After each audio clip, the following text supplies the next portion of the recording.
سلام، وقتتان بخیر. به اولین بخش گزارش امروز ما خوش آمدید. دوستان عزیز، شهروندان گرامی، در این اواخر شما خبر هستین، آگاهی کامل دارین که نرخ و نوا در افغانستان خصوصا در شهر کابل اوج گرفته. تعداد از خانواده های افغانستان در تلاش رفتن به خارج از افغانستان هستند و تعدادی که هیچ امید به خاطر رفتن ندارند، اونا نیاز دارند مواد اولیه خود را در خانه تکمیل بکنند و هر کدامشان وقت پشت دکانا میرن آرد، روغن، برنج، روغن، نمک و بوره و چای خریداری کنند، میدانند که نرخها خیلی زیاد بالا رفته. دکاندار هم مجبور است که با دلار مواد خریداری بکنه و با افغانی به فروش برسانه. دکاندار میگه که دلار از 790 و 780 به 92 و 95 و 97 میرسه، حتی روزهایی است. پس اینا مجبور هستن نرخ‌ها را بالا ببرن. اگر پایین بیارن به تاوان مجبور هستن سودا کنن، اگر بالا سودا کنن برای خیلی از خانواده هایی که در افغانستان زندگی میکنن خیلی ها گران تمام میشه. آمدیم بازم به یکی از دکانایی که مواد اولیه به فروش میرسه و در رابطه به نرخ و نوای هر آن چیزی که در خانه نیاز است، ضرورت است، به شما معلومات ارائه میکنیم. امید است مورد توجهتان قرار بگیره. کسانی که خریداری هم میکنن پول خود را سنجش کرده با نرخ روز به بیرون بیاین. آجی صاحب، تلفن تام قطع کو، بیا بخیر برای ما گزارش بده و بگو که از برنج شوله‌ای از او چاقکا شروع تا به برنج سله اول بگو برای ما. سلام، صبحتان بخیر. سلام علیکم، ساعت شما خوب، خیرتی انشالله بخیر هستیم. یک تغییرات کلی آمده، بگوین چی خوبیای وجود داره چه بدیای اول. در قدم اول خوبیایی که وجود داره، امنیت برقرار شده، فضل خدا خوب است، مردم راضی است. شما تهدید شده این کدام وقت که پیسه به زورگیری بیگه پا؟ خب هیچ کار کسی که در این مسلک است هیچ امکان نداره که مثلا یک از تجاربتان بگوید مثلا چه قسم شما تهدید شدین یا گفتن براتان پول بتین بر ما؟ بعضی وقتا شده دیگه از تلفن های هر جای دیگه گفتن نمیتونم ولی کی باشه نباشه، منظور همین تو نفرا بودن. ولی حالا الحمدلله امنیت خوب است، برقرار است. صرف که ما حال رنج چی رقم برات بگویم که بیکاری، مردم بیکار است. اگر کسی که یک بوجی آرد میگرفت حالا میگه یک سیر آرد بده. چرا؟ خب اینطور است که برات دست قصه دلار کنم، مثلا یک بوجی آرد است ما تونه کی میگیریم، مثلا تونه $420 متوجه سی یا نهایت $430. $430 در دلار 78 میزدیم 1670 یا مثلا 17 تمام میشد. متوجه شدی؟ ولی در این روزی که مثلا یک روز دلار 96 است، یک روز 94 است، یک روز 92 نیم است، یک روز 93 است، در یک هزار میدیم 1980 تمام میشه، 2000 تمام میشه. اینجا که مشتری که خانه یک بوجارد میبره او چی میفهمه دلار چه خبر است، کلدار چه خبر است، میگه دیروز تو گفتی 1800 امروز میگی 1900، یعنی چی؟ این گزارش ما را امید است که مسئولان حکومت فعلی یا امارت اسلامی بیننده باشند. کسانی که مسئولیت دارند در این بخش لطفاً توجه بکنین که نرخ و نوا در کجا رسیده، مردم هم به فغان رسیده. در این راستا یک خبر خوش برای مردم نیاز است. بیاین آیسا بریم سر اصل گپ. همینجا ایستاد می باشیم و بر ما قسم بگوین نرخه که از یک بوجی آرد شروع میکنیم چند بود چند شده؟ ما یک البته 12 روز پیش 12 روز نهایت 15 روز پیش یک بوجار سودا کردیم 1700 17.5 که بلایش هست اونجا کل کاپی دارین دیگه داریم 17.5. خب ما یک کم تومی که داشتیم یا 500 بوجی یا 200 بوجی یا کمتر زیادتر 100 بوجی آرد که داشتیم اینا رو سودا کردیم در 1720 30 تا حد تا 50. فکر بکنین 400 الی 4500 افغانی یک پیپ روغن تفاوت آمده، 2500 افغانی هم یک بوجی آرد تفاوت آمده. بعد از او مسئله برنج است. برنج چقدر تفاوت آمده؟ برنج که از کلدار است، او با کلدار میه تغییر کده یا نه؟ 100%. چقدر تغییر آمده در یک بوجی؟ نهایتش اما کمش در بوجی یک 100 افغانی بیخی هم تو گارانتی تفاوت کرده. خب 100 افغانی هم برنج تفاوت کرده. یک کیلو چای خشک چند بود و چند شده؟ 1 کیلو چای خشک امو دلاریش تفاوت نکرد. همین افغانی که سودا میکنیم یک 30 روپه 20 روپه در هر کیلو کیلو که سیر شوه 721 200 سیر تفاوت کرده. بله سیر 200 تفاوت کرده. میرم. و بالاخره مواد شوینده که بیشتر از ایران میاد و تولید خود ماست چقدر تفاوت آمده چند فیصد؟ مواد شوینده که از ایران میاد او همون تفاوتی که هست اونم رقم قیمت بیان میکنه دلارش قیمت میگه ما دلار کار داره. ولی افغانی خود ما فضل خدا الحمدلله صرف یک تفاوت جزئی آورده. مثلا میگه مواد خامش بو سرکی بوتل مت خام میانه از کشورهای خارج میگه مواد خامش مثلا ارزان است چی قیمت شده با مو اساس فیصدی کم بلند کرده. مثلا یک ماهی ظرفشویی هیچ قابل ژرف نیست هیچ قابل از این نیست که ما روی از او گپ بزنیم. و نوشابه یا نوشیدنی های وطنی چطوره؟ عین شکل اینی تغییر جدی نامده آمده کم. مثلا در هر بسته پیپسی یک و به خاطر مواد خامش که از خارج میگه دیگه نمیفهم مشکل است. اینی خب و مواد شوینده و نوشابه باب که از ایران بیشتر میاد چطور؟ والا اینا کلش اونم تو دلاری است. بالا سر بلند میگه هیچ چیز به افغانی بین نمیکنه. رنج ما است که هیچ چیز افغانی نیست.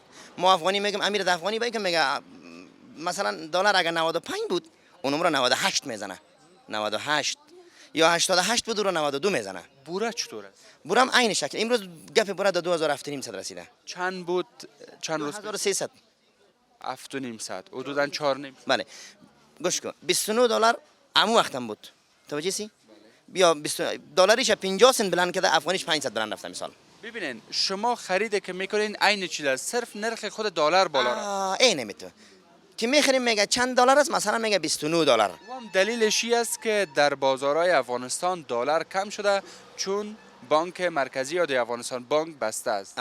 توزیع نداره. توزیع نداره. یک کلام یک دیگهش گپی تو میگم ما از اصل جایی که میگیریم نرخ ما دلاری است در دلار میخریم در دلار میفروشیم. خدا کنه دلار 500 شوه یا 88 شوه یا 90 یا 100 ما فقط دلار ما دلار شوه. میگن اگه تو کاسته شوه از اصلی سرمایه ما که من بیارم 100 دلار سودا کنم 80 دلار خیخ مانا نشد دیگه. راست میگن اونام عقب به جانب هستن. آیسا میریم کوتاه روی بعض مواد خوراکی گپ میزنیم. لوبیا چگونه است مشخصاتش و قیمتش کوتاه بگو. اینی لوبیا مقر غزنی است. اینا خوب است الحمدلله قدر بلند نرفتن در حدود سیر 600 620 580 همین تو رنگ نظر در پاکی و چیش است. اینا خوب است. اینا مال خارج است مال ترکمنستان است. مال ترکمنستان است. اینا بسیار بلند شده. یا یک تونیزی اول خود 200 دلار بلند رفته 1100 دلار بودن تقریبا 1300 دلار شده. در هر سیر نهایت 100 افغانی بلند رفته. همین کوتاه بگوین. سیر چند؟ سیرش 850 خارجی است. خارجی است بله. و ای وطنی است؟ وطنی 600 600 و ای دال؟ این دال متر است در نام دال نخود است. این سیر 380 400 رفت است. بسیار خوب. و برنج؟ این برنج میدگی است. میدگی سیلی اول است. باز اینا در نظر دم پخت اینه که قلبی لا میکنن یگان عمو دیگه در اصل جای جور میشه. در اینجا توسط ماشین جور میشه. اینجا نمیشه. این در اصل جایی که میاره میدگی شکل. هدف ما این مردم ما که روزگارشو خوب بله باز قلبل میکنم کتهشو بر میمونا جور میکنن ریزهشو بر خود برنج است مو فکر که بله. چند از سیره؟ این سیر 480 میدگی 480 و این چی است؟ این سیل اول کونه است 1 سال کونه است سیر 700 هم خوبترین برنج است. سیر چند؟ 700 سیر 700 که بوجی چند میشه؟ بوجیش فکر که 2500 300 سودا میکنه. و عین شکل هر دو قدر تفاوت ایجاد نداره. و اینی چای میدگی میگن؟ این چای مغزی است. چای سبز مغزی میگن. اینا زیاتر اوتلا میبره زیاتر مثلا حتما ارزان است. ارزان است کیفیت خوب داره مثلا. کیفیت خوب داره. و اینی برنجای داره شاید خوب باشه. این چای ببخشید چای. این چای خوب است به حد از او که خوب است از این که پایین است. این چای باز تقریبا در حدود 3900 رفع سودا میکنیم. بالاترین چای ما همین بلندترین چای است بله. خب و این چقدر این چای خیلی خوبش است. 280 است. او 3900 این 280 هر دوش خوب در این میرسه. بسیار خوب. او طرفتر میریم کمی و آمدیم سر بوره یک سیرش چند؟ یک سیرش اینم امروز 400 است. امروز 400. هم یک رقم بوره دارین؟ دو رقم داریم. خب نهایت یک 5 رقم تفاوتش بالا نیست. بسیار خوب. و اینی چی است؟ سویا است. این سویا میگم مال ایران است. این بسیار بلند شده. مثلا کیلو 80 رپا بود. این سویا از چه جور میشه اصلا؟ من خودش خوشم نمیاد. والا میگم مال ایران نمیفهم کس کدام چی جور میشه. ما دقیق معلومات دقیق میخورین بعض اوقات؟ امکان نداره. خدی مکرونی 100%. ایراد میکنه جور نمیخورین. خب این نخود. این نخود خارجی است. نخود خارجی است میگه استرالیایی است نمیفهم یا استرالیا است در جایی که است این قیمتش بسیار بالاست فعلا در 780 790 روپیه یک سیرش یک سیرش بله و اینی نسک یک ذره متفاوت است عدس ایرانی است چی وطنی است این نسک هم میشه بگوییم عدس عدس میگه هم. عدس میگه خب معمولا همون یک عرف است که عدس میگن اصل نسک است خب این سیرش میال فعلا در 550 روپیه 550 افغانی و اونو دال پشاوری است این دال پشاوری میده دانه است که اینا هم وطنی داره هم مثلا خارجی داره میکس است مکس است یا اینیش من فکر که سری 7.5 روپیه فعلا 760 این رقم است ولی اونوش که است باز خیلی بالاست کیفیت بالا داره او در حدود 940 یا 930 روپیه متراست یک سیرش بله و ماش زیاد وقت شده ولی ماش پلاو هم نخوردیم یک دفعه دیگه براتون چی دادم که اینا ماش چند رنگ ماش داریم یک ماش رنگ کدگی یکم دو سبز رنگ میکنه رقم وطنی ما شما یک چالبازی هم داره نه تو نیست که مثلا ولی خارجی به نام ترکمنستان ماش خارجی می خیلی خوبش یک دست نرم میشه جنس بسیار اول سیرش از کمش 700 ارزان بفروشیم اینی میام سیرش 680 روپیه است 880 این رنگ کدگی نیست نه رنگ کدگی است ولی خوب میده دانه خارجی است میدان امی لوبیای کپسولی ما شنیدیم اما کدام است یکی کپسولی است اینا کپسولی طالب برفق و مثلا سمت بغلان بغلان اینا است اینا می سیرش فعلا در 750 روپیه ولی این لوبیا نجره و قربان اینا کس یا قیمت است توجه شدی این لوبیا نجره است خوب ترین لوبیا فکر میکنم از نجراب است بله پشت سرش باز مثلا قربان است اینا جنسش خوبش است چند است این سری 8500 این سری 7500 فکر خوب ترین لوبیا 8500 افغان فعلا و این سفیدکا چه رقم سفید لوگری است این هم بسیار نرخش خوبش است کیفیت بسیار بالا داره جنس اول است در حدود 700 روپیه است فعلا سرش خیلی خوبش است 3700 بله اینا اونقدر تفاوتی وطنی یک رقم لوبیاهای دیگه بود که سفید بود اونا حال قدر مردم استفاده نمیکنن به اساس اینکه مثلا شایعه شد که چیسته میگفت که نمیفهم کدام مرض از پیدا میشه و گپا اگر یک پوش ساده سفید است لوبیا رو واس کنی کلش یک لوبیا است صرف پوش سرخ سبز همین تگابا است لباسایش تبدیل تشکر از شما صاحب خیلی سپاس زنده باشین سلامت باشین شما بیننده اولین گزارش امروز ما بودین سپاس از شما فراموش نکنین که ما دو بخش دیگه همچنان در برنامه امروز گزارش داریم خیلی سپاس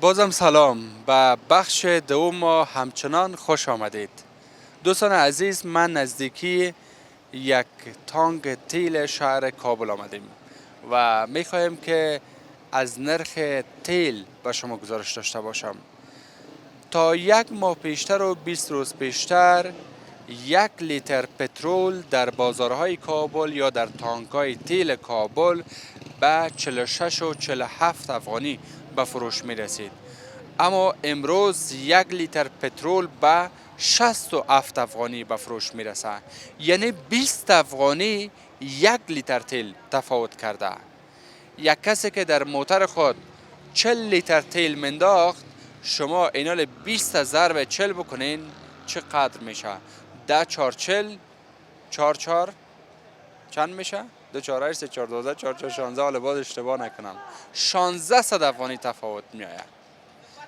به همین خاطر به تانک تیل آمدیم تا پرسان بکنیم که نرخ چرا بالا رفته دلیلش چیست آیا خوشبینی وجود داره که نرخ تیل دوباره پایین بیاید یا نه بیاین که با هم بریم ناگفته نمونه راننده های موترهای آستانه یا مرسدس همچنان از اینجا تیل گیری میکنن اگر یکشون پیدا کنیم امروزشان گپ بزنیم در اون زمانی که 46 افغانی و 47 افغانی تیل منداختن حال 67 افغانی تیل مندازن اما 10 افغانی کرا میگیرن یا در نرخ از اینا هم تغییر آمده کدام موتر مرسدس درایور شماستین؟ بسیار خوب نام شما چی است؟ همایون نام همایون است چند سال است راننده است؟ یک 3 سال میشه 3 سال میشه تیل 1 لیترش چند مندازه؟ 57 روپیه 57 57 روپیه یگان جای 60 این پترول میخوره دیزل خب پترول 67 50 67 خب چند وقت پیشتر لیتر چند میگرفتین 53 روپیه بود یعنی چند افغانی تفاوت آمده در این 15 20 روز 13 14 پوند تفاوت آمده. نرختان امو ببخشین کرایتان امو ده افغانی سال همون ده افغانی سا. چطور برتان میصرفه حاله؟ این موتورا کل استاد از بیادر مردم است از طالبای نمیبره. چرا ترس؟ وش دیگه ما نمیفهمیم بیادر. کدام چیز گفته برتان؟ بر ما خود چیزی نگفته، خب مقصد مردم نیست. یا نمیگه سواری از بال سواری نه اصلا نیست. بیخی سواری نمبراین است. سواری نمیبره اصلا. پرسان نکردین از کسی که چرا ترس میخورن؟ والا گفت دیگه همون دو دپ از بیخی کاروبار نیست. سواری ندارین. سواری نداریم. این موتورا کلش استاد است. روزانه چند لیتر تیل میسوختاندین وقت؟ وقت سابق 12 ساعت میخورد، حالی میخوره بیادر 18 ساعت 19 ساعت 2000. چند لیتر منداختین یعنی روزانه چند لیتر استفاده میکنین؟ سی حال لیتر. چند لیتر میخوره؟ حالی هم خب کم میگه. حال نه دیگه، حالی خودت نمیگردی 10 لیتر 12 لیتر هم نمیزنی. تشکر. تشکر. بریم امروی کسی که مسئول تانک است، مسئول فروشات است، امروی از اونا گپ بزنیم. هستین؟ سلام. صبحتان بخیر. چطور هستین؟ آرامی هستین ان شاء الله؟ بخیر باشین. سلام به شما. خب نرخ‌ها را بالا بردین و بیاد. بسم الله الرحمن الرحیم. درباره نرخ‌های تیل ما باید براتون بگویم که وقتی حکومت گذشته سقوط کرد، همین نرخ‌ها در وقتی حکومت گذشتان بود. فعلا نرخ‌ها به مو قسم استاد هستند و وقتی حکومت امارت اسلامی افغانستان آمد، گمرکا مثلا نیست، تاجرای ملی فرار کرده، سیستم بانکی بسته است و نرخ‌های دلار هم بالا و پایین میره. اینا ثابت نیست که مثلا نرخ‌های دلار 91 92 است. وقتی ما تیل میاریم از تاجر میگیریم اون دست دو دست سه میاریم به افغانستان، با کابل میرسه. ای تیل برای ما مثلا دمیه فی لیتر تیل ما یک افغانی مفاد داریم. ما باید بگیریم امو رقم بگیریم با امو قسمت بفروشیم که مثلا تیلی که قیمت بگیریم باید قیمت بفروشیم. چیز امکانات با ما نیست که مثلا قیمت ارزان بگیریم قیمت بفروشیم. ما زیر اتحادیه کار میکنیم، نرخ‌های را شما روی تابلو میبینید. فقط چیزی که اتحادیه به ما نرخ میته از روی از ما فروخته میتونیم. بالاخره اتحادیه که بر شما نرخ میته که بینی قیمت بفروشین، آیا نرخی که باید بخرین روی از وام گپ میزنه کار میکنه یا نه یا یک جانبه است؟ اتحادیه روی یک قیمت گذاری میکنه و این را با ما نرخ میته که شما از روی ازمی قیمت شما در بازار میتونید امی تیلا را بفروشین. ولی وقتی که اگر ما 1 روپیه تیل پایین بفروشیم، تانگای دیگه که مثلا ما شامل اتحادیه هستیم و میگه که چرا 1 روپیه شما پایین فروختین. در کل کابل مثلا امی قیمت ها 57 67 سوپر شام به نام 70 این را ما فروخته میتونیم و در غیر از او پایین فروخته نمیتونیم نظر به این بازار. هدف ما بود که شما را خو اتحادیه میگن که 67 بفروشین و وقتی که میخرین از کسی که شما تیل میخرین بر از وام میگه که بینی نرخ باید بفروشی سر از اینا. نه خیر، و مثلا وقتی که از مرز بار میکنه تا کابل میرسه و کل مصرفای خود جمع میکنه، سرکا خراب است. قدر که فروخت اتحادیه نقش داره یا نه؟ نه خیر، و نقش نداره. بدل خود است. بدل خود هستن. بله. خب خدا کنه از این پس قسم یک گپ نمونه. انشالله که امارت اسلامی او روز هم یک جلسه داشتن و ما در این نرخایی که مثلا روی بازار فعلا مردم میفروشه در ما تغییرات میاریم. وقتی که مثلا گمرکا فعال شوه، سیستم بانکی فعال شوه و قیمت دلار مناسب مثلا برای تجارا قابل چی باشه، قابل باشه دیگه، در اون صورت ما میتونیم که مثلا از طرف امارت کدام نرخنامه با ما میته ما از روی از فروخته بتانیم. تیلی که شما مفروشین از کدام کشور است؟ ما تیل ترکمنستان هم میفروشیم، تیل ایران هم است، تیل چی هم است، روسیه. کدام تیل خوبش از این سه کشور؟ در سه کشور تیل روسیه خوبش است. اول است. اولا. دومش ترکمنستان. سومش ایران. از افغانستان چی؟ افغانستان فعلا استخراج نمیکنه و اگر میکنم به مقدار خیلی کم و با دسترس ما قرار نمیگیره. هموجا میشه هفته خرچلیم. بله. خب بالاخره چی شوه که نرخ تیل دوباره پایین بیاید؟ وقتی امارت اسلامی تمام ادارات خود فعال بسازه و جامعه جهانی را به رسمیت بشناسه، نرخ‌های دلار را کنترل بکنه، سیستم بانکی فعال شوه، سرای شاهزاده هم نسبت به او گذشته اینال کل مارکت‌هایش بسته است، تاجر نمیتونه که مثلا از روی کدام نرخی را سنجش کنه. این کل سیستم یک بار فعال شوه احتمال داره که این نرخ‌ها را تغییر کنه و این تغییر بیاره بعدش اون نرخ بته به اتحاده به ما نرخ میته، ما از روی ما اتحادیه که مثلا امارات اسلامی میته ما فروخته بتانیم. بسیار تشکر از شما. تشکر از شما. سلامت باشین.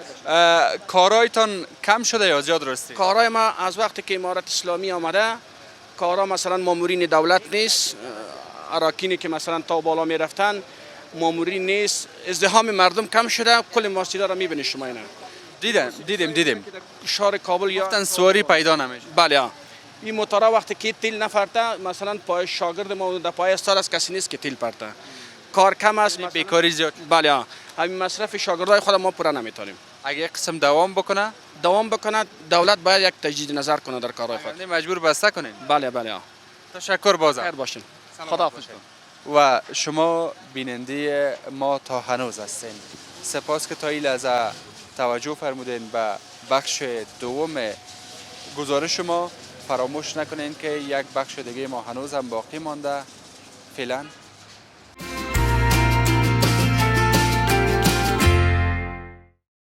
به آخرین بخش گزارش امروز ما همچنان خوش آمدید و یا به سومین بخش خوش آمدید.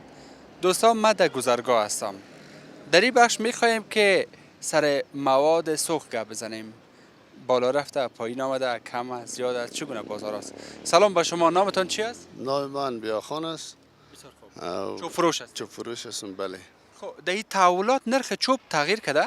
نرخ چوب تغییر نکرده، هیچ خرید نیست. کس نیست که بخره؟ نه کسی بله نیست. رفت امریکا و کانادا. یک ماه و شما بازمان رفتن. بازم خدا مهربان است یک چیزی آرامی رو بیاره. تحریک یک سرچوب بلوط یک ماه پیش چند بود؟ 100 روپه. حال چند است؟ 100 روپه. هیچ فرق نکرده. هیچ کسی نمیخره. این یک نیم سیر ما سودا نکردیم. پیش از این تحولات، پیش از آمدن طالبا، خریدار شما کیها بودن؟ خانوالا بود. خانوالا میخرید؟ بله برای دیگدان و تنور؟ دیگدان، تنور، برای بخاری. حال خود زمستان است، یعنی چوبای بخاری است. برای بخاری میخریم. حال خب فصل میفهمین تابستان از گرمی از بخاری استفاده نمیشه. بدون بخاری مردم در چی استفاده میکنن بیشتر از چوب؟ چی؟ برای میگن خیرات. خیر و خیرات زیاده. نه خیرات زیاد است. در هتل باش. در هتل نباش، در خانه. نباشه در خانه باشه. خانه عروسی و توی شوشش و سنتی و تقجبی. 20 سیر و 30 سیر همین چیزا میبره. خب مگه مال چیزی نیست. معاملان بند است. معامله خب به خاطر از این بند است، هیچ چیزی نیست. اما یک چیز دیگه جای شکرانگی است. صرف یک تعداد وطندارای خود که در حادثه میدان هوایی از دست دادیم، خداوند تمامشان را ببخشه. کسایی که مجروح هستن اونا را خداوند صحتیاب بکنه. پیش از این حادثه در طول 10 روز شکر که ما شاهد قتل و قتال نبودیم. مانند ثابت والله روز 100 افغان کشته میشد. خود طبعا 1000 بار شکر میکشیم به خاطر از اینکه یک مسلمان کشته میشد خونش بسته جهان پره نمیدونه. اما حال فضل خدا یک پشم بینیش خون نمیشه. مگه من تا یگانه حال است که امی یک آدم از جای خود که به جای میشه امی خانه خود یک جای میبره تا که او جای به جای از صفر شروع میکنه. از صفر شروع میکنه. حالی دولت ما این شکل است. تا جای به جای شود تا خانه خود جور کنه، مثال کلی مردم امنیتش بگیره دیگه بگه خب بسیار مشکل است. اما بعدا امی دوز و فاسق و رازن و اینیا کلش گم است و کلی. چقدر مفلس باشن.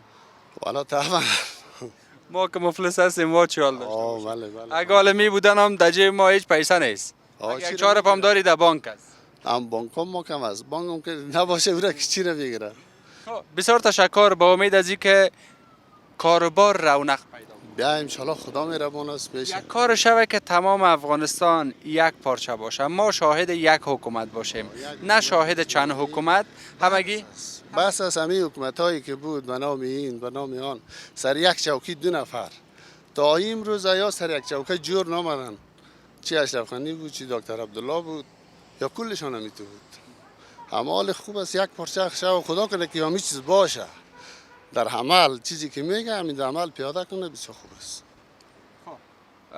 ما سرفرازی و خوشبختی مردم خدا میخواهیم، ولو به هر رقم که نمی خوشبختی را میارن برای ما کاکا شون بیارن.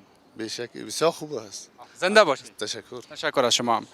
و سپاس از شما بینندگان گرانقدر تلویزیون آریانا که تا این لحظه همراهی من کردید. یگان گپا در سوشال میدیا بیرون میشه. اگر شما شاهد چنین موضوعات می باشین به شکل مستند، نه به گونه آوازه.